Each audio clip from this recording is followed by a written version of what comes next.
안녕하세요. 사연 읽어주는 남녀입니다. 오늘도 와주셔서 감사드리며 오늘의 사연 시작하겠습니다. 안녕하세요. 저는 62 황성칠이라고 합니다.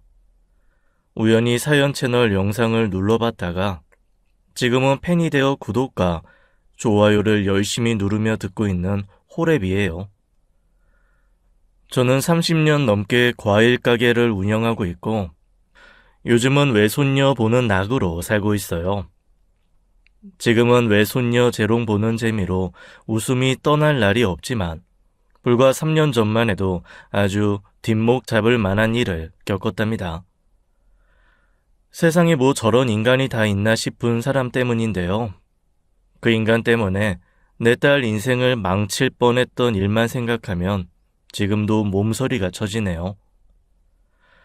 그럼 거의 평생을 호라비로 살아와야 했던 제 이야기 한번 들려드릴게요. 어릴 적 제가 살던 동네에 보따리 장수를 하던 할머니가 있었습니다. 동동구르무, 베니, 참빗 등을 보따리에 싸가지고 이 집 저 집 돌아다니며 파는 분이었죠. 그런 화장품들을 팔던 할머니가 바로 상진이 형네 할머니였어요. 상진이의 형과는 동네에서 나고 자란 친한 사이였습니다. 할머니의 영양인지 상진이 형은 일찍이 장사에 눈을 뜬 사람이었어요. 형은 서울에서 각종 물건을 떼어와 시장에 팔곤 했습니다. 그런데 어느 순간 장사가 안 되는지 자금난을 겪고 있었죠. 어느 날 제게 돈 부탁을 하기에 모아둔 돈을 조금 빌려주었어요. 저야 뭐 시골에서 돈 쓸 일도 별로 없고 부모님이 하시는 과수원에서 일손 도우며 모아둔 돈이 좀 있었죠. 그래서 평생 한 동네 살면서 본 형한테 이 정도 빌려주는 건 어려운 일이 아니라고 생각했어요. 성칠아, 지난번에 도와줘서 정말 고맙다. 형이 돼서 너한테 돈이나 부탁하고 내가 면목이 없네. 내가 지금 당장 돈은 못 해주지만 다른 걸로라도 꼭 갚을게. 그때는 제가 베푼 호의가 어떻게 돌아올지 전혀 알지 못했습니다. 어느 날 상진이 형이 제게 여자를 소개해 주더군요. 그때 제 나이 26이었습니다. 24살의 그녀는 세련된 외모와는 달리 꽤나 수줍음이 많고 순박했어요. 저는 그런 모습에 끌려 연애를 하게 되었죠. 빼어난 미모는 아니었지만 애교가 많았습니다. 이런 말 부끄럽지만 결혼 날짜를 잡은 날 예비 신부가 저를 데리고 자신의 집으로 데려갔습니다. 제가 여자 경험도 없을 때고 워낙 쑥맥이라 예비 신부가 하는 대로만 가만히 두었더니 어느 순간 제가 총각 딱지를 떼었더군요. 그 후로 저는 더욱 그녀에게 푹 빠졌습니다. 결혼할 날만 손꼽아 기다리고 있었어요. 그런데 결혼을 한 달쯤 앞두고서 생각지도 못한 일이 벌어졌죠. 동네 아주머니가 우리 집으로 허겁지겁 달려와 어머니를 찾더니 몇 마디 나누고 난 후에 어머니가 사색이 되신 겁니다. 어머니는 저를 붙잡고 흔들며 말씀하셨어요. 성칠아, 너 알고 있었어? 춘심이가 뭐 하던 앤지? 다짜고짜 뭔 말이에요? 너 다 알고도 결혼할 생각이었냐고. 저는 오히려 어머니를 다그쳐 물었습니다. 도대체 춘심이가 뭘 어쨌다고 이렇게 흥분해서 이야기를 하냐고요. 그리고 어머니 입에서 흘러나온 말에 저는 기겁을 하고 말았습니다. 서울? 아이, 물건 떼러 간 거야? 그건 아닌 것 같은데. 아이, 짐 싸서 아예 서울로 간 것 같은데. 얼마 전에 가게도 접었다잖아. 가게에 접었다는 얘기는 금시초문이었네요. 제 돈을 안 갚고 몰래 이사를 가버린 형이었습니다. 요즘처럼 핸드폰이 있는 시절도 아니었어요. 답답한 마음에 성질만 내며 머리를 쥐어뜯었습니다. 저는 그녀가 머무르던 집으로 허겁지겁 달려갔어요. 그녀는 시내에 있는 한 여관에 머무르고 있었어요. 그녀가 결혼 자금으로 쓰려고 혼자 살던 집에서 보증금을 받아 나왔거든요. 그래서 결혼 전까지는 여관에서 한두 달 정도 장기 투숙을 하고 있던 중이었습니다. 여관방 문을 열어 젖히자 속옷만 입은 채 방에 반쯤 누워있던 춘심 씨가 저를 보고 깜짝 놀라더군요. 저는 한 손으로 얼굴에 배인 땀을 쓸어내리며 두서없이 물었습니다. 아이, 춘심 씨, 내가 지금 뭔 말도 안 되는 소리를 들었는데, 아니 윗동네 양심이 아줌마가 그러는데 춘심 씨가 다방 내지라던데, 아이 그거 헛소문이지, 응? 아이 왜 말이 없어, 어? 아니 춘심 씨처럼 이렇게 참한 색시가 어디 있다고. 이 양심이 아줌마가 부러워서 노망이 났나? 말이 안 되잖아. 안 그래? 예비 신부는 아무 말이 없었습니다. 그저 허공을 향한 눈동자만 갈 길을 잃고 이리저리 움직이고 있었어요. 굳이 대답을 듣지 않아도 그게 무엇을 의미하는지 알 수 있었죠. 그런데 그 순간 화장실에서 변기 물 내려가는 소리가 났습니다. 곧 화장실에서 웬 모르는 남자가 팬티 차림으로 나왔고 저는 이성의 끈이 끊어지고 말았습니다. 저는 생각할 겨를도 없이 주먹을 휘둘렀어요. 춘심 씨가 이런 일을 하는 건 다 이런 쓰레기 같은 놈들 때문이라는 생각이 들었습니다. 예비 신부에 대한 배신감을 일면식도 없는 그놈에게 모두 터뜨린 거죠. 아이, 당신 뭐야? 왜 때려? 아이고, 왜 이러세요? 비 오는 날 솜잎을 먼지 털듯 미친 듯이 화풀이를 했습니다. 솔직히 살아오면서 그 누구도 때려본 적 없는 저였어요. 그랬던 제가 이렇게 난폭해진 건 그날이 처음이었죠.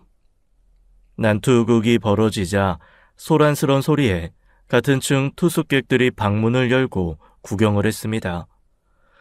여관 주인도 다급히 올라왔죠. 그 사이 그녀는 쥐도 새도 모르게 사라졌어요. 동네엔 소문이 퍼졌고 저는 졸지에 다방 레지에게 노란한 불쌍한 시골 총각이 되어버렸습니다. 저는 배신감에 치를 떨며 몇 달을 술로 지냈습니다. 한참을 술에 취해 정신 못 차릴 때쯤 아버지가 가수원 사다리에서 떨어져 허리를 다치셨어요. 결국 제가 대신 일을 나가야 했고 그 덕에 술을 멀리하게 되었죠. 땡볕에서 미친 듯이 사과를 따면서 지난 일을 잊으려고 노력했습니다. 한 반년쯤 지나 조금씩 정신을 차려갈 무렵이었어요. 그녀가 다시 제 앞에 나타났습니다. 그것도 부른 배를 안고 말이에요. 성칠 씨, 나 당신 아이를 가졌어요. 저는 그 애가 제 아이일 리 없다고 했습니다. 하지만 그녀는 병원 기록까지 보여주며 날짜를 계산했고 저에게 제 아이가 맞다고 했어요. 병원에서 받아온 출산 날짜를 보니 얼추 저와 하룻밤을 보낸 날에 아이가 들어선 게 맞다는 결론이 나더군요. 결국 저는 그녀를 받아줄 수밖에 없었습니다. 아니, 내 아이를 거둘 수밖에 없었다는 표현이 맞겠네요. 그녀가 돌아오자 동네 사람들의 수군거림이 시작되었습니다. 제 이야기를 모르는 동네 사람들이 없는데 그녀가 부른 배를 안고 왔으니 사람들의 관심사가 모두 제게 쏠렸죠. 누구는 결혼해라, 누구는 결혼하지 마라, 훈수를 두기도 하고 어떤 이는 결혼한다, 안 한다에 내기를 걸기도 했어요. 동네 사람들의 이목이 신경 쓰였던 아버지는 결국 과수원을 접고 서울로 상경하였습니다. 못난 과수원집 막내 아들 때문에요. 너희 형들이랑 여동생들 전부 시집장가 보냈으니 이제 너 하나만 잘하면 된다. 과수원 일로 니들 5남매 키웠으면 우리 할 만큼 다 했지 싶다. 그러면서 제게 통장 하나를 건네주셨어요. 이 돈으로 서울에 가서 자리를 잡으라고 하셨습니다. 결국 우리 가족은 동네 사람들 이목을 피해 서울로 상경했어요. 그리고 저는 과일 가게를 차렸습니다. 부모님은 경기도에 있는 조용한 전원주택에 자리를 잡으셨고요. 저 때문에 과수원을 접고 조금 이른 은퇴를 하신 셈이었죠.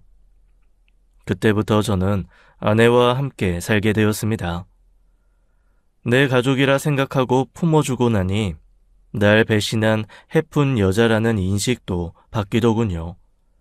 내 아이를 품은 아이 엄마라는 것으로요. 과거가 어찌 되었든 묻어두고 제2의 인생이라고 생각하고 우리 잘 살아보자. 고마워요, 여보. 아, 혹시 여보라고 부르는 거 불편해요? 부부가 여보, 당신이라고 부르지. 그럼 뭐라고 불러? 정말 고마워요. 내가 진짜 잘할게요. 아내는 그 후로 서툴지만 잘하려고 하는 모습을 보였습니다. 다만 걸레와 빨래를 구분하지 않고 빨거나 일주일에 한 번씩은 꼭 컵이나 그릇을 깨곤 했지만 그래도 노력하는 아내를 보며 저는 아내의 과거를 잊으려 이 악물고 애를 썼네요. 저는 단 한 번도 아내의 과거를 들먹이거나 아내의 예전 직업 때문에 아내를 비하하는 말을 한 적이 단 한 번도 없었어요. 솔직히 속으로 아내가 밉지 않은 건 아니었지만 어차피 엎질러짐을 잘 주워 담아 보자는 마음이었어요. 게다가 아내에게도 사연이 있어서 더 이해해보자는 마음이었죠. 아내는 어린 시절 아버지로부터 학대를 받았었고 자신의 의지와 상관없이 화류계에 몸담게 되었다고 했습니다. 아내의 어머니도 아버지가 강제로 그런 일을 하게 했다고 했죠. 저로서는 상상도 못해본 참 불우한 집안에서 컸구나 싶어 안쓰러운 마음도 있었어요. 아내는 아이를 낳기 전까진 제게 참 잘했습니다. 하지만 역시나 사람은 고쳐 쓰는 게 아니더군요. 아이가 태어나고 나서 아내는 변했습니다. 아니 원래 본성대로 돌아갔죠. 제가 쉬는 날엔 어김없이 아기를 맡겨두고 집을 비웠습니다. 가족과 함께하는 시간은 없고 오로지 혼자만의 시간을 즐겼어요. 물론 그럴 수 있다고 생각했죠. 아내도 집에서 아이만 보다 보면 많이 지치고 힘들었을 테니까요. 하지만 저와 아기를 집에 놔두고 다른 남자를 만나러 다니는 건 도저히 용납이 안 되더군요. 너 쌀집 배달원이랑 둘이 무슨 사이야? 갑자기 그게 무슨 말이에요? 생사람 잡지 말아요. 그 남자 사는 지하방엔 왜 들어갔어? 사실 이미 아내가 그 지하방에서 무슨 짓을 벌였는지 다 알았습니다. 그곳에서 흘러나오는 소리가 아내가 무슨 짓을 했는지 다 증명했으니까요. 제 말에 아내는 더 숨길 것도 없다는 듯이 뻔뻔하게 나오더군요. 솔직히 말해서 당신 좋은 사람인 건 알겠는데 배운 게 도둑질인 걸 어떡해요? 그리고 우리 딸 키우려면 지금부터 학원비 모아놔야죠. 내 딴엔 애 교육비라도 벌려고 시작한 일이에요. 뭐? 지금 그걸 말이라고 해? 그런 더러운 돈으로 애 교육 어쩌고 운운하는 게 나로서는 도무지 납득이 안 된다. 정말 당신 천한 본성은 숨길래야 숨길 수가 없네. 당장 나가. 당신 같은 엄마한테서 내 자식 키울 수 없어. 당장 나가라고! 그렇게 말하면 내가 무서워할 줄 알고?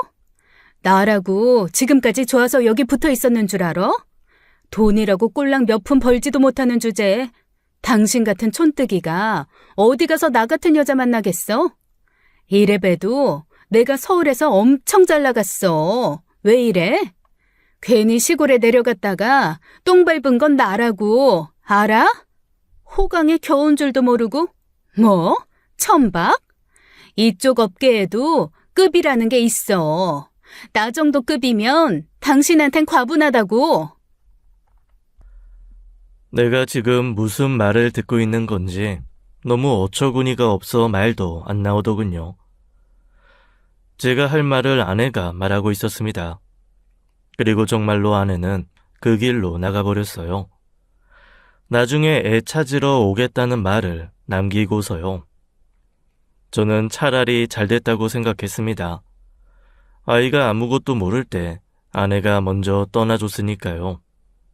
네 엄마는 너를 낳고 얼마 안 가 하늘나라로 갔다고 알려주었습니다. 그래서 아이도 엄마를 찾는 일이 없이 키웠죠. 이대로 아내가 돌아오지 않았으면 했습니다. 하지만 1년 만에 아내가 돌아왔어요. 하필 제 아이가 아플 때 말입니다. 그때 아이가 열병이 났었어요. 나가! 네가 뭔데 여기로 와! 진아야, 너 왜 이래? 우리 딸 엄마 왔어. 엄마가 우리 딸 안 아프게 해줄게. 엄마 왔어. 이제 괜찮아.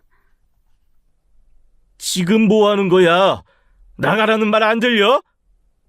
애를 이 지경이 되도록 놔두면 어떡해요? 열이 40도나 나네. 가서 미지근한 물이나 떠와요. 빨리. 저는 일단 애부터 살려야겠다는 생각에 아내 말대로 물을 떠왔습니다. 아내는 능숙하게 아이의 옷을 벗겨 손수건에 물을 적셔 온몸 구석구석을 닦더군요. 또다시 열이 올라 아이가 경련을 일으킬 땐 몸을 따뜻한 이불로 덮어주기도 했어요. 애가 열이 날 땐 그렇게 해야 한다는 걸 그때 처음 알았습니다. 지금까지 한 번도 아팠던 적이 없어서 처음 겪는 일이었거든요. 그 일만 아니었어도 아내를 받아주는 일은 없었을 거예요. 아니, 그냥 내쳤어야 했는데 저는 또 한 번 마음이 약해져 아내를 받아주었네요. 지금 생각해보면 제가 죽일 놈이에요. 그런데 그때는 아이에겐 엄마가 필요하다는 생각이 앞섰어요. 해열제를 먹여도 차도가 없던 애를 다 죽어가는 걸 다시 건강하게 만들어놨으니까요. 아내는 제게 또 다시 미안하다며 이제 정말 잘 살아보고 싶다고 한 번만 더 기회를 달라고 했습니다. 저는 아내를 위해서가 아니라 아이를 위해서 아내를 받아주었어요. 사실 과일 가게를 운영하면서 아이를 보는 게 보통 힘든 일이 아니었거든요. 아내 덕분인지 아이는 그 후로 별탈 없이 잘 컸어요. 가끔씩 감기에 걸리기는 했지만 큰 탈 없이 지나갔죠. 하지만 아이가 초등학교를 입학을 앞두었을 때 자주 술에 취해 들어오던 아내는 또다시 사라졌습니다.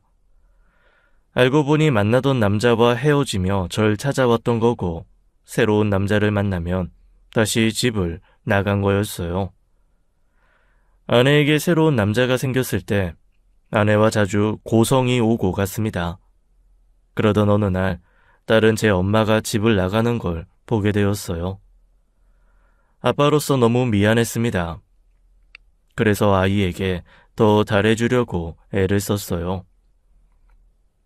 학교에 학부모님들 오라는 날엔 늘 어김없이 제가 참석했습니다. 가게는 직원들에게 맡겨두고요. 다행히 제 소원대로 제 딸은 그늘 없이 잘 커주었어요. 공부도 잘하는 녀석이 학원 끝나고 나면 제 가게를 돕겠다고 일손을 거들곤 했습니다. 그럼 전 그 틈을 놓치지 않고 직원들과 손님들에게 자식 자랑을 늘어놓았죠.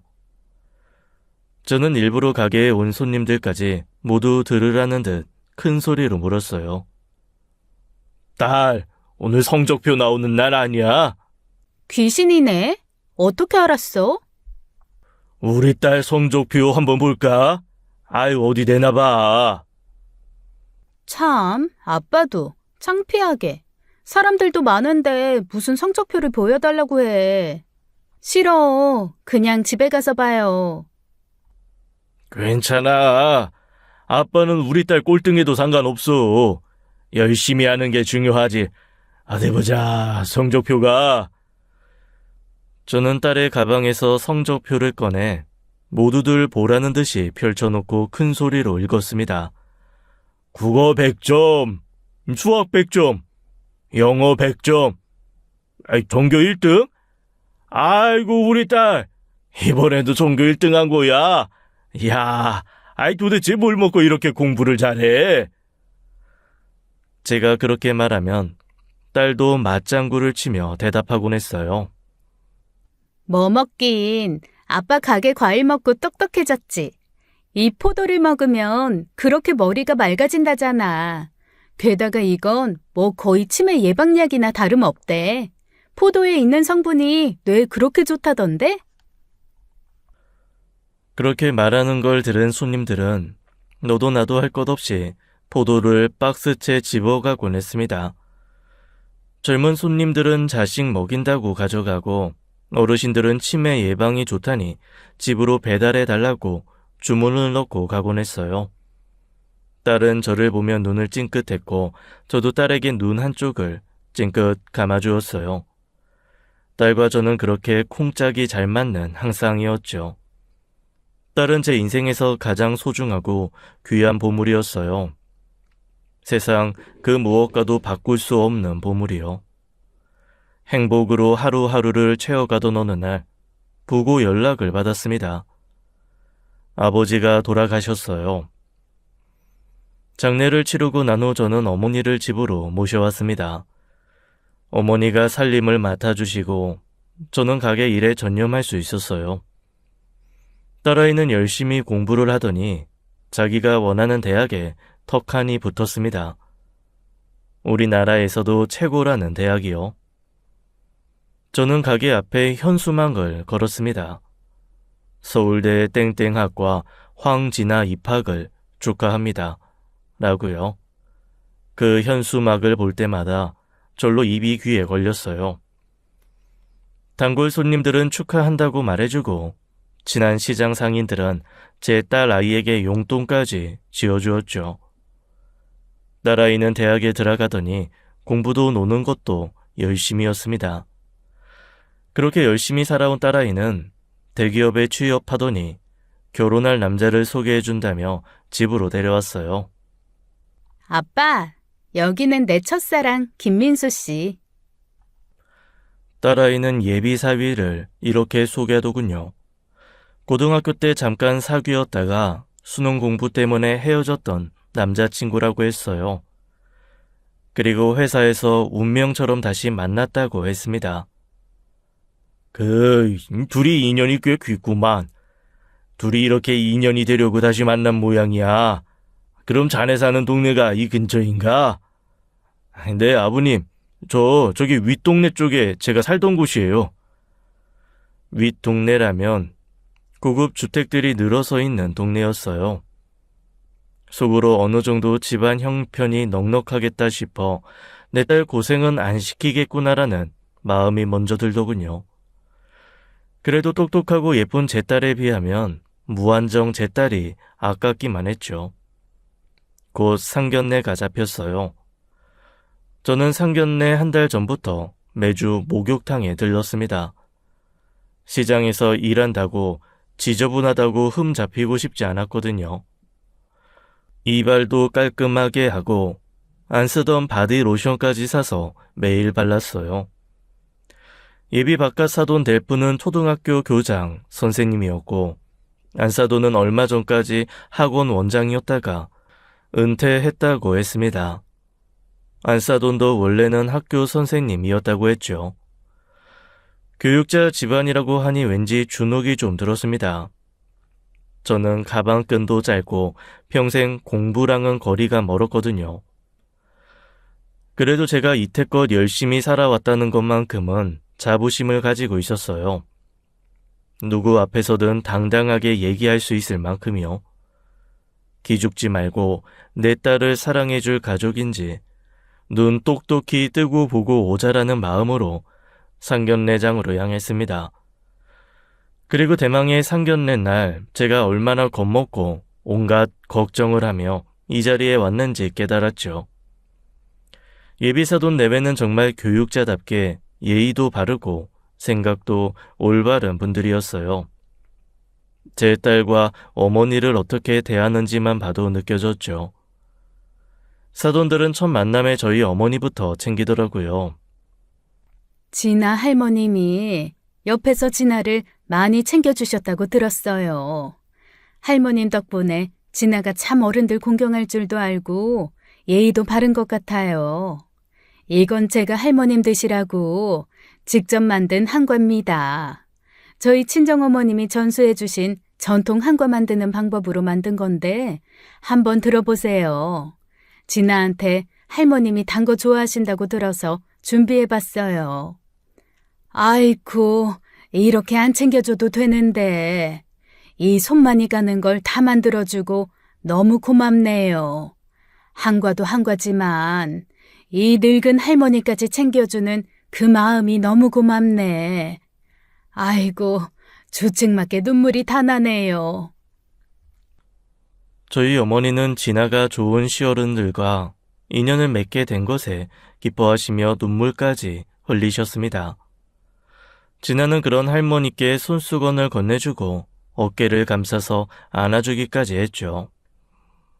진아 양이 참 똑똑하고 심성도 고와서 제가 고등학교 때부터 참 많이 예뻐했어요. 오죽했으면 진아 양이 우리 집에 처음 왔을 때 우리 며느리 됐으면 좋겠다고 혼자 속으로 생각했겠어요. 그냥 하는 말이 아니라 진심입니다. 그만큼 참 바르고 생각도 깊고 착해요. 그렇게 말씀해 주시니 감사합니다. 제 딸이라서가 아니라 정말 진아가 속이 깊은 아이예요. 전교 1등 놓치지 않으면서도 학원 끝나면 과일 가게 나와서 일손 돕는 아이예요. 효심도 깊고 어른들 공경할 줄 알게 키웠습니다. 다만 엄마가 없이 자라서 살림 같은 건 제가 제대로 못 가르쳤습니다. 그래도 빠릿빠릿한 아이라 이 사돈께서 잘 알려주시면 곧장 알아듣고 잘 배울 겁니다. 우리 진아, 앞으로 잘 부탁드립니다. 염려 마세요. 저희가 딸처럼 잘 대해주겠습니다. 그리고 옛날에나 시집가면 출가 외인이라고 했지 요즘은 아닙니다. 저희는 아들이나 며느리나 똑같이 귀하게 대해줄 거예요. 명절이라고 며느리 붙잡아두고 그런 일 없을 겁니다. 바깥 사돈은 앞으로 사돈끼리도 잘 지내보자며 저를 편하게 대해주었어요. 사돈의 말은 빈말이 아니었습니다. 딸아이는 결혼 후 극진한 대접을 받으며 지내더군요. 철마다 몸에 좋은 음식을 챙겨주는 안사돈에 딸아이에게 필요한 물건을 실어다 날라주는 바깥사돈까지 딸아이는 집에 올 때마다 시어른들 칭찬하느라 바빴습니다. 그런 모습을 볼 때면 삶의 감사함을 느꼈어요. 나도 나지만 딸아이도 열심히 살더니 이제라도 복받으며 사는구나 싶어서요. 사돈네 식구는 가족들이 모두 가족애가 강했어요. 그 가족에게는 제 딸도 포함이었고 심지어 저와 제 어머니도 포함이었습니다. 첫 설 명절과 추석엔 여느 집들처럼 음식을 차려 각자 가족들과 시간을 지내며 보냈는데요. 그 다음 명절부터는 다 같이 모여 여행을 가곤 했습니다. 저희 어머니까지 모시고요.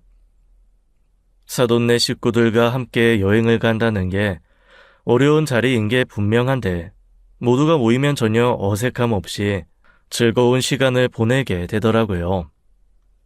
저희 어머니도 덕분에 여기저기 여행 다니며 좋아하셨어요. 이 모든 게 사돈들이 모두 허물없이 좋은 사람들이라 가능한 일이었어요. 그렇게 설악산에도 한번 다녀오고 저희 어머니를 위한 온천 여행도 다녀오고 또 한 번은 머리털 나고 처음으로 비행기도 타보았습니다. 딸과 사위 덕분에 제가 태국 여행도 한번 갔다 왔네요. 저는 제 인생에서 가장 행복하고 찬란한 때를 보내고 있었어요. 하지만 좋은 일 뒤엔 나쁜 일도 오더라고요. 어느 날 저희 어머니께서 주무시다가 돌아가시게 되었습니다. 어머니를 잃은 슬픔은 무척 깊고 컸지만 이 또한 사람들의 사랑과 위로로 다독여지더라고요. 사돈네는 3일 장하는 동안 매일 와서 얼굴을 비추고 저와 딸아이를 위로해 주더군요. 참 얼마나 따뜻한 사람들인지 모르겠습니다. 장례식을 치르고 나서 다시 일상을 찾아가던 어느 날이었어요. 어머니를 잃은 슬픔을 좋았던 추억과 그리움으로 채워가고 있던 어느 날, 상상도 못한 일이 벌어졌습니다. 그날은 사위와 딸아이가 제 가게 일을 도와준다고 온 날이었어요. 두 아이가 종종 제 일을 도와준다고 퇴근하고 와서는 일손을 돕곤 했었거든요. 그날은 오랜만에 집에 데려와서 삼겹살을 구워주었습니다. 장례를 치른 후 참 오랜만에 웃으며 보내는 즐거운 시간이었어요. 어느새 밤 10시가 다 되어가서 아이들을 집에 보내려 배웅을 나갔죠. 아이들을 보내고 난 후 집에 들어오려는데 골목길 옆에서 쓰레기 봉지 부스럭거리는 소리가 들리더군요. 저는 웬 고양이가 쓰레기를 뒤지나 보다 생각하고 바라보는데 그만 기겁하고 말았습니다. 웬 거짓골을 한 여자가 쓰레기 더미 사이로 나오며 제게 걸어오더니 저를 덥석 붙잡았거든요. 왜 이래요? 나요 이거! 자기야, 나야. 냄새! 그 여자가 자기야라고 부르는 것보다 악취에 더 놀라 정신이 혼미해지는 기분이었습니다. 웬 정신 나간 여자가 저를 자기 남편으로 착각한 줄만 알았어요. 그런데 그 여자를 자세히 바라본 저는 깜짝 놀라고 말았죠. 다름 아닌 제 전 아내였던 겁니다. 당신 꼴이 그게 뭐야? 그보다 여긴 대체 왜 왔어? 아니다. 내가 그걸 알 필요가 없지. 그만 갈 길 가. 나 바빠서 이만. 그렇게 그 여자를 두고 집으로 돌아가려는데 그 여자가 제 바지가랑이를 붙잡고 물고 늘어지더라고요. 여보, 진짜 미안한데 나 좀 재워주면 안 될까? 딱 한 번만. 그럼 내일 아침에 씻기만 하고 나갈게. 응? 제발. 야, 왕춘심, 너 정말 이럴래? 2번이나 집 나간 여자 받아줄 만큼 내가 그렇게 한심해 보여? 당장 썩 꺼져. 경찰 부르기 전에. 자기야, 내가 잘못했어. 내가 이번엔 진짜 정신 차렸어. 내 꼴 좀 봐. 나 완전 거지야. 나 험한 꼴도 많이 겪고 사기도 당해서 반성 많이 했어. 나 자기한테 빌붙으려고 온 거 아니야. 오늘 진짜 몸이 너무 안 좋아서 딱 하룻밤만 신세지려고 온 거야. 나 오늘 밤만 재워주면 다시는 안 나타날게. 응? 저는 들은 척도 안 하고 집으로 들어가 대문을 쾅 닫아 버렸습니다. 닫힌 대문 사이로 그 여자가 소리쳤어요. 딱 하룻밤만 재워달라는 게 그렇게 어려워? 이렇게 나온다 이거지? 그래 그럼 내 딸 집에 들어가는 수밖에. 그 여자의 마지막 말에 흠칫 놀랐지만 내 딸 집을 알 리도 없을 테니 그 수에 넘어가지 않았습니다. 잠시 후 저는 그 여자가 어두운 골목 사이로 사라지는 걸 확인했어요. 저는 딸아이에게 전화를 해서 집에 잘 들어갔는지 확인을 했습니다. 딸아이 목소리를 들어보니 별일 없는 것 같았어요. 저는 딸에게 사정을 이야기하고 당분간 저희 집에 오지 말라고 신신당부를 했습니다. 혹시나 그 여자가 딸을 몰래 쫓아가기라도 하면 안 되니까요. 그렇게 찜찜함을 뒤로하고 며칠이 지나갔어요. 그날 이후 몇 날 며칠 소화도 잘 안 되고 머리도 지끈거리더군요. 그 여자가 다녀간 후로 저도 모르게 속으로 신경을 많이 쓴 것 같았어요. 그러던 어느 날 딸아이가 저를 조용히 찾아왔습니다. 딸의 표정을 보니 무슨 일이 있었던 모양이었어요. 아빠, 엄마가 찾아왔었어. 뭐? 그 여자가? 대체 어떻게 알고? 그래서 설마 너 그 여자랑 같이 살자거나 하는 그런 말 같지도 않은 소리에 넘어간 거 아니지? 어? 아빠가 그걸 어떻게 알았어? 뭐야? 여편 내가? 저는 당장에 일어났습니다. 딸 집에 들어 앉아 있을 그 여자를 쫓아내려고 나갈 채비를 했죠. 그러자 딸아이가 저를 붙잡고 말렸습니다. 아빠, 진정해. 엄마가 찾아온 것도 맞고 같이 살자고 한 것도 맞는데 그 소리에 넘어간 건 아니야. 내가 미쳤어? 다시 그 사람을 내 신혼집에 들이게? 2번이나 자기 친딸을 배신한 여자야. 엄마로서 받아줄 생각 추호도 없어. 딸의 말을 듣고 나서야 진정이 되었습니다. 저는 한숨을 길게 내쉬고는 다시 자리에 앉았어요.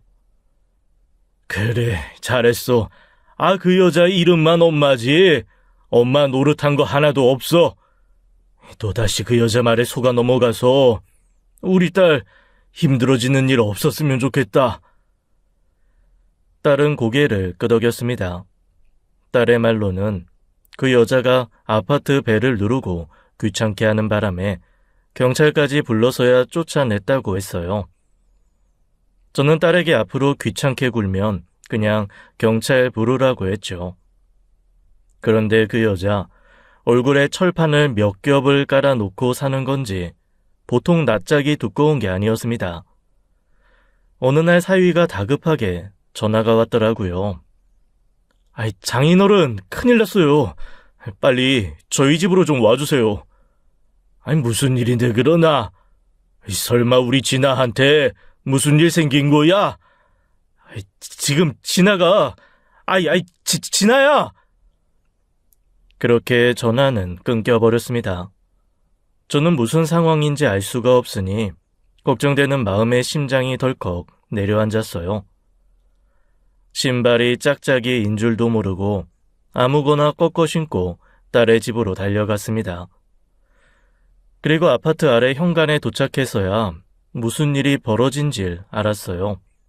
또 그 여자의 만행이 시작된 거였습니다. 커다란 박스를 잘라 그곳에 제 딸 욕을 써놓고는 동네 사람들에게 내 딸을 욕하고 있었어요. 동네 사람들, 노숙하는 자기 엄마를 나 몰라라 하는 페류나가 바로 이 아파트에 살고 있습니다. 저는 그 여자 목에 걸린 팻말을 빼앗아서 구겨버렸어요. 당신 미쳤어? 도대체 이게 뭐하는 짓이야? 보면 몰라요. 자식 교육하고 있잖아요. 뭐? 이 자식 교육? 낳아놓기만 하면 다 부모인 줄 알아? 키운 적도 없는 주제. 너 몇 번이나 애 버리고 나갔냐? 응? 부모로서 자식한테 잘해줘도 모자를 파네. 피해는 주지 말아야지. 그럼 나보고 어쩌란 말이에요. 나도 바깥 생활하기 더는 힘들다고요. 이게 사람 사는 거예요? 내 꼴 좀 봐요. 냄새나고 더럽고 내가 뭐 큰 거 바래요? 잠만 자고 씻을 것만 제공해주면 일할 것도 구하고 돈 모아서 나가겠다고요. 내가 그래도 진아 엄마인데 그 정도도 못 해줘요? 너무 어이가 없어서 입만 벌리고 아내를 쳐다보고 있는데 딸아이가 제 곁으로 다가왔습니다. 그 옆엔 경찰도 함께였죠. 너 또 경찰 불렀니? 이거 엄연히 명예훼손이신 거 모르세요? 뭐? 명예훼손? 내가 그딴 번 무서워나 할 줄 알아? 나 이래봬도 깜빵에 몇 달 다녀온 여자야. 내가 고작 경찰 따위에 겁먹을 줄 알아? 아이고, 인벌이야. 그게 딸 앞에서 할 자랑이냐? 자랑이야. 대체 뭐가 자랑이고 창피한 건 줄 구분도 못하고 자식 앞에서 헛소리를 해대는 그 여자를 보고 있노라니 제 얼굴이 다 화끈거리더군요. 저는 경찰을 재촉해서 그 여자를 잡아가게 했습니다. 아니, 1인 시위한다고 잡아가는 경찰이 어딨어? 응? 이거 엄연히 표현의 자유라고. 기물 파손하셨잖아요. 저기 저 현관 문 깬 거 본인 맞으시죠? 여기 CCTV에 다 찍혔어요. 그리고 지금 저희 출동한 거 여기 아파트 관리소장님이 신고하신 거고요. 조사는 서해 가서 하시죠. 저는 그저 이 상황이 딸에게 너무나 미안했어요. 저런 여자를 엄마로 두게 한 제 잘못인 것만 같았죠. 그렇게 모든 사건이 일단락 되는 줄 알았습니다. 하지만 또 얼마 후 그 여자가 애들이 일하는 회사까지 찾아가겠다고 협박을 하더군요. 그땐 정말 저도 어쩔 수가 없더라고요. 제 딸도 딸이지만 사위한테까지 폐를 끼치고 싶지 않았습니다. 그럼 제가 사돈들 뵐 면목이 없어질 것 같았어요. 결국 그 여자를 제 집으로 불러들일 수밖에 없었죠. 딸아이는 이 일로 난리를 쳤지만 내 자식에게 당장 눈앞에 피해가 간 걸 아는데 두고 볼 수만은 없었습니다. 며칠만 지내다가 내보낼 거야. 그러니까 너무 걱정하지 마. 무슨 사기를 당했다는데 그것 때문에 저 모양 저 꼴이 됐단다. 사기? 안 그래도 나한테 무슨 사기가 어쩌고 그러던데 무슨 사기 당했다고는 자세히 말 안 해? 나도 모르겠어. 횡설수설해서 무슨 말인지도 모르겠고 더 알고 싶지도 않아서 묻지도 않았다. 아무튼 며칠만 기다려보자. 뭔지 좀 알아봐야겠네. 괜히 나서지 말고 그냥 있어. 본인이 알아서 하겠지. 알겠어요. 딸은 체념만 듯 알았다고 하고는 돌아갔습니다. 그렇게 제 전 아내와의 동거가 시작되었어요.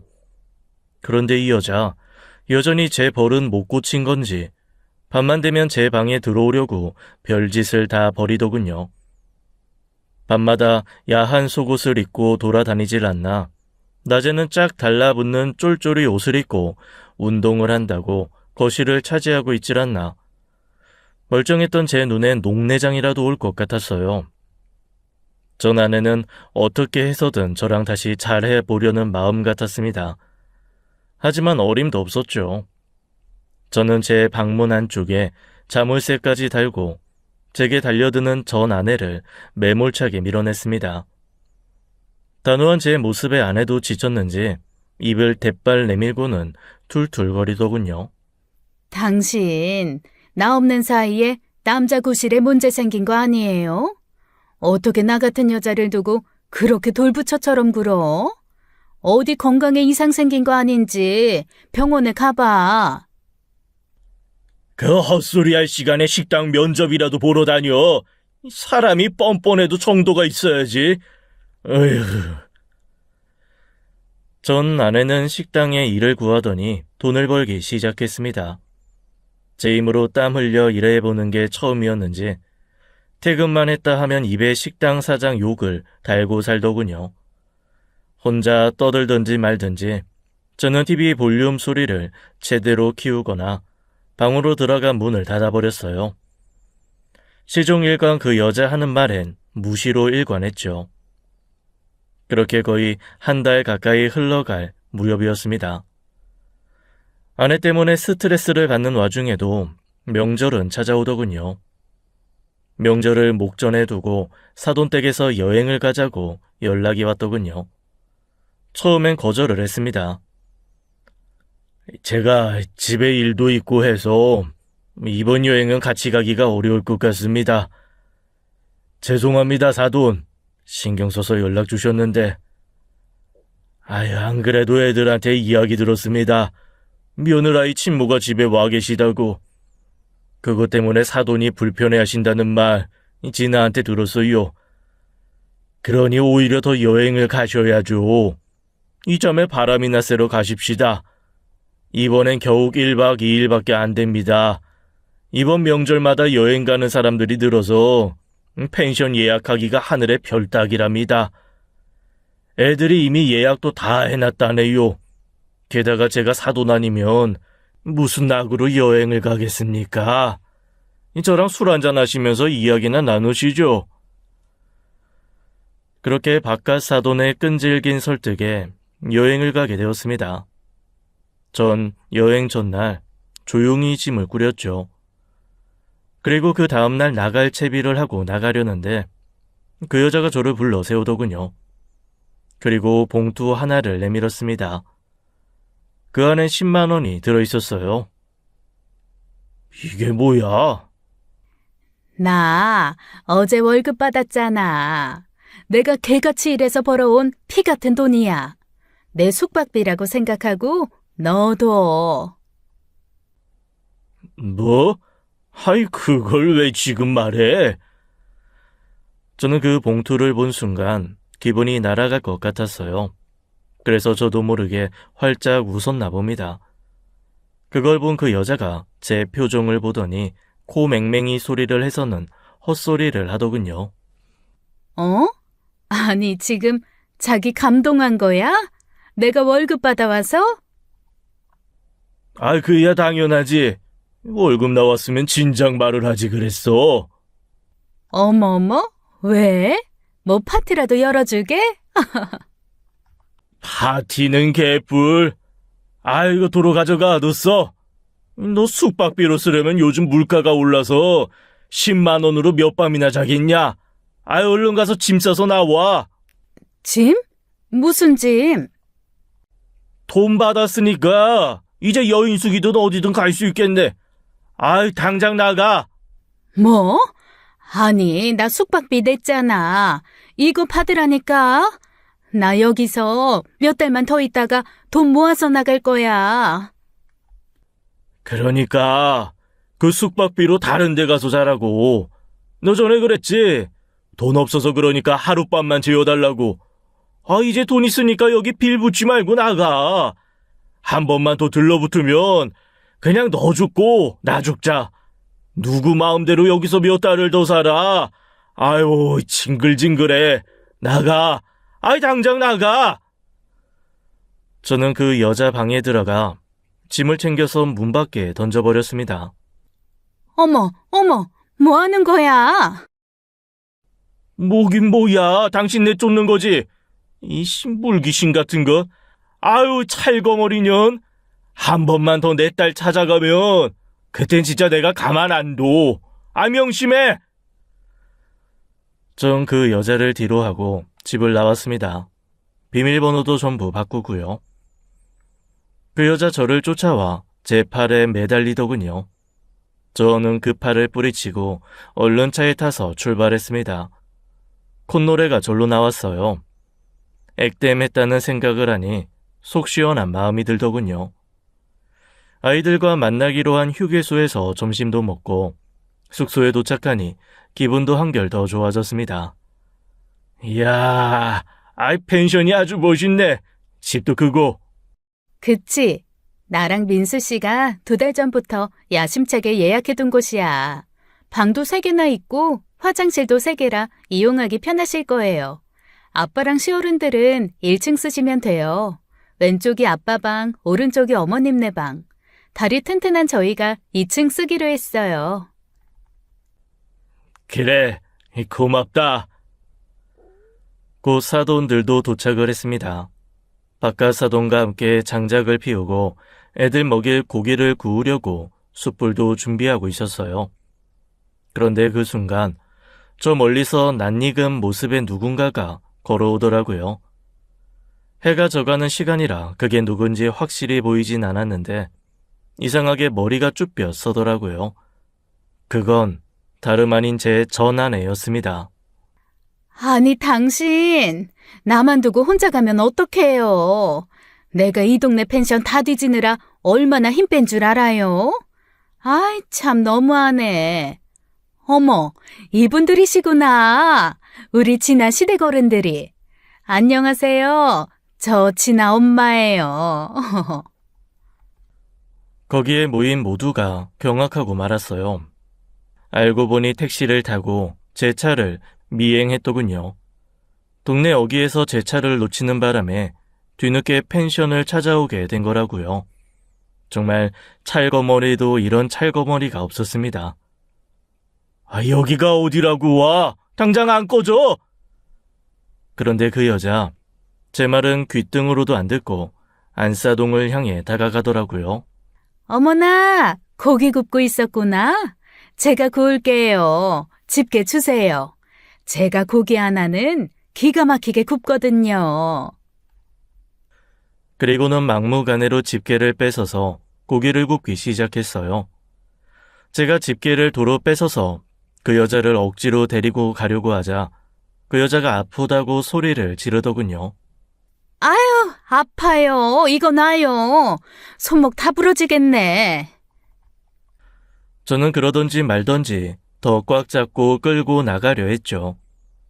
그 여자가 강하게 저항하고 저는 더 힘을 주고 그런 상황이 되자 바깥 사돈이 저를 말리더군요. 아유, 사돈, 이러다 사람 잡겠어요. 그만하시죠. 그래도 여기까지 오셨는데 식사나 한 끼 하게 하고 보내죠. 아닙니다. 당장 빨리 안 가. 이 대체 무슨 민폐야? 저희는 정말 괜찮으니 신경 쓰지 마세요. 괜찮습니다, 사돈. 사돈들은 어색한 표정을 지으며 그래도 진아 엄마라고 그 여자에게 한 끼 식사를 내어주었어요. 착한 사람들인 거 알고는 그 여자가 더 막 나가더군요. 사위하면서 장모 행세를 하는데 기가 막혔죠. 밥 먹는 동안에도 얼마나 헛소리를 해대는지 저는 그저 좌불안석이었네요. 진아야, 이거 먹어봐. 내가 너 먹으라고 고구마 까놨어. 너 애기 때부터 고구마 좋아했잖아. 언제부터 나에 대해 그렇게 잘 알았다고 아는 척이에요? 날 키운 게 몇 년이나 된다고. 그냥 조용히 밥만 먹고 가세요. 얘가? 너 말하는 싸가지가 그게 뭐니? 하여간 엄마 없는 티를 이렇게 내요. 어머, 죄송해요, 사돈들. 제가 공사 다 망해서 그동안 애 옆에 없었더니 애가 좀 버릇이 없죠? 그 말에 온화한 미소로 자리하고 있던 안사돈이 정색하며 한마디 하더군요. 우리 진아, 그런 애 아닙니다. 엄마 없이도 얼마나 반듯하게 자랐는지 아세요? 시어른들 위할 줄 알고 아빠한테 사랑 많이 받고 자라서 사랑도 줄 줄 알고 베풀 줄도 아는 아입니다. 그런데 싸가지라뇨. 우리 진아한테는 당체 어울리지 않는다 너네요. 단어 하나하나에 힘주어 말하는데 카리스마가 장난 아니더라고요. 전직 학원 원장님이었던 게 실감이 났습니다. 어머머, 우리 안사돈이 예민한 구석이 있으시네.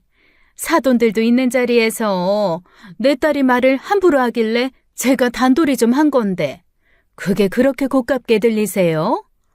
누가 보면 안사돈이 우리 친아엄만 줄 알겠네.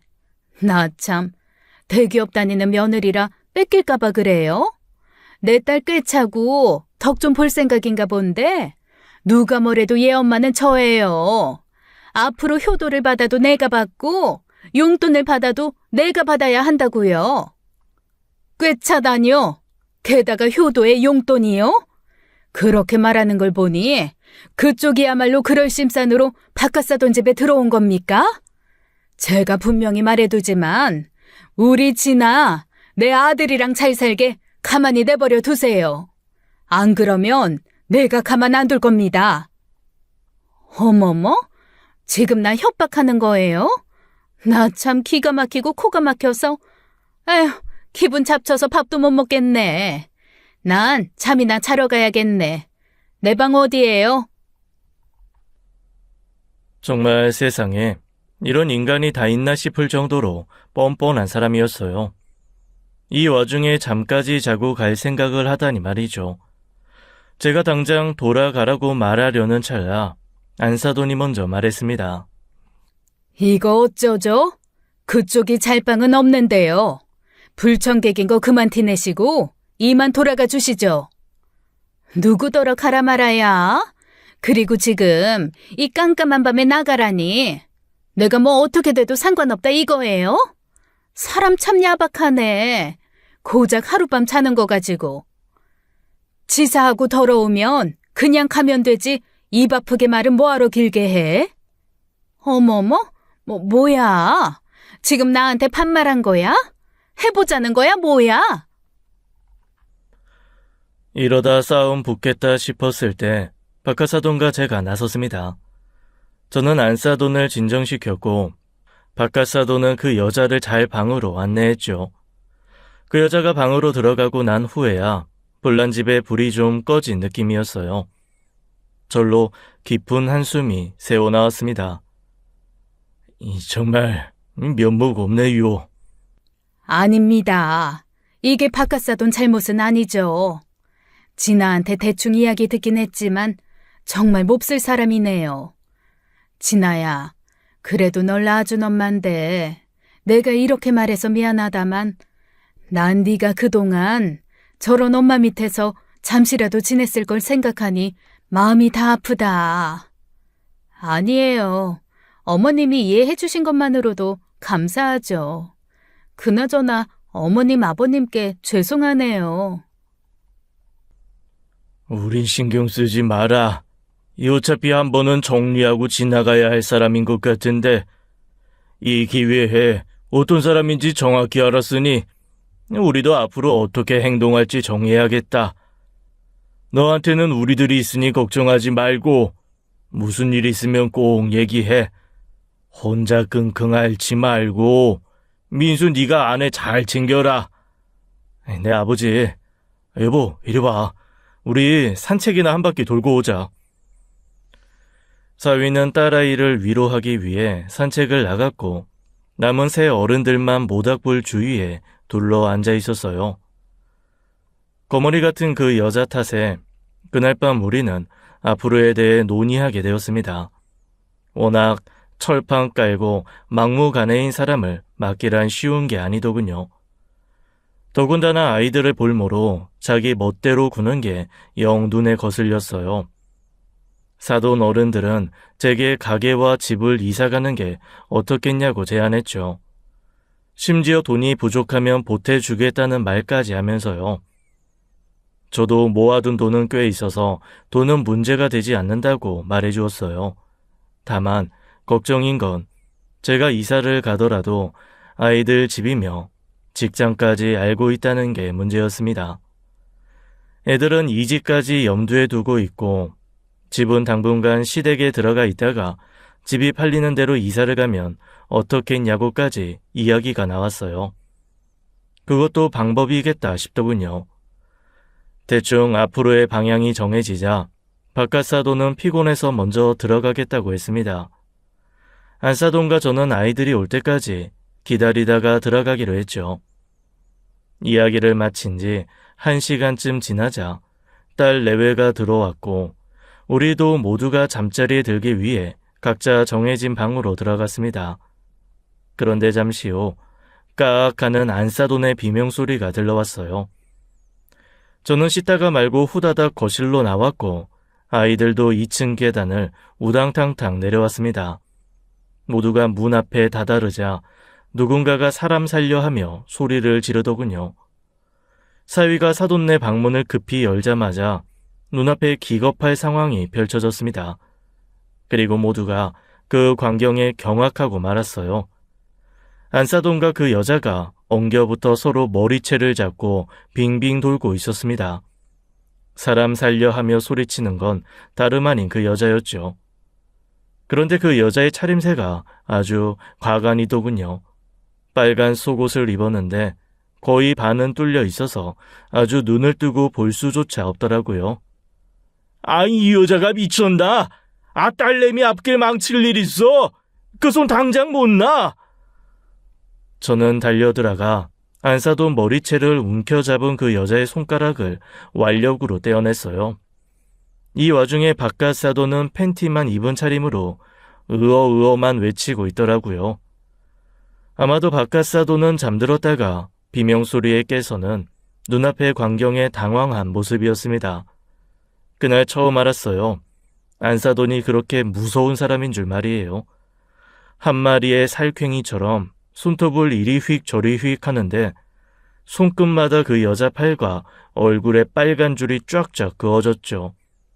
그럴 때마다 그 여자의 비명소리가 들려왔습니다. 야, 이 또라이야. 넌 오늘 죽었어. 안사돈 몸돌림이 얼마나 빠른지 말릴 새도 없었어요. 절썩절썩 소리가 나서 말리려고 다가가면 어느새 또 뒤로 물러나 있고 이제 끝났나 싶어 안심하고 있으면 다시 달려들어 주먹으로 머리통을 갈기고 오니 정신이 하나도 없더군요. 정말 전 아내는 안사돈에게 무지막지하게 맞았습니다.